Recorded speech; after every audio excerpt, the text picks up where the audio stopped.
會相識，不過怕你學得這麼激，請想想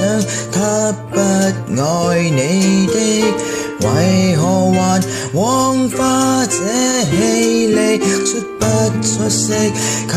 拋棄過的，也替你不值。用我直言，這酒吧中天天企到3點，不想吸煙，也願意收香煙，每晚打烊，獨自回家睡眠，從來未變。我這6年，一天一天聽酒客自語自言，怨氣震天，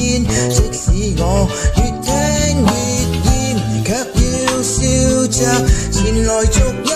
敷衍，隨和像我